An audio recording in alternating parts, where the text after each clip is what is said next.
दारो शहर में जो सबसे आइकॉनिक अट्रैक्शन पाई गई है वो है द ग्रेट बाथ। एक बहुत बड़ा स्विमिंग पूल होता था, मल्टी स्टोरीड बाथ थी ये, 900 स्क्वायर फीट की, 2.4 मीटर डीप थी।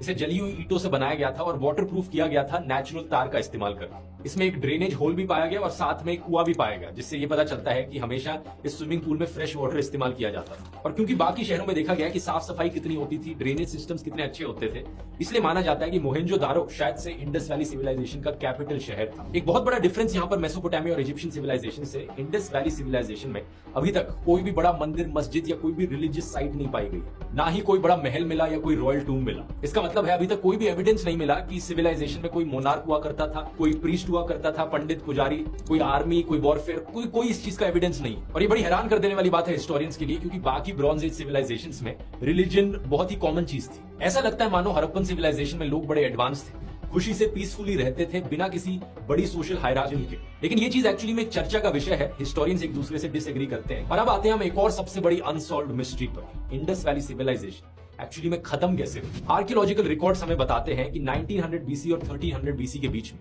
अचानक से रैपिड डिक्लाइन देखने को मिला इस सिविलाइजेशन। इस समय के बाद से शहरों की प्लानिंग बिल्कुल खत्म हो गई, सड़कों पर सीवर्स और ड्रेनेज को मेंटेन नहीं किया जा रहा। वो जो ग्रेट बाथ था उसमें कूड़ा भरने लग चुका था। मेसोपोटामिया से ट्रेड लिंक्स टूट चुके थे। 1800 बीसी तक ज्यादातर शहरों को खाली कर दिया गया था। लोग ना तो सेम राइटिंग सिस्टम का इस्तेमाल करते थे, ना ही स्टैंडर्डाइज्ड वेट्स और बिल्डिंग रेशियोज का। कोई नहीं जानता कि एक्चुअली में यहाँ पर हुआ क्या था। कुछ थ्योरीज बताई जाती हैं, लेकिन जैसे कि एक थ्योरी है कि जिस नदी के आधार पर ये सिविलाइजेशन टिकी हुई थी वो नदी सूखने लग गई। कहा जाता है कि ये नदी सरस्वती नदी हो सकती है।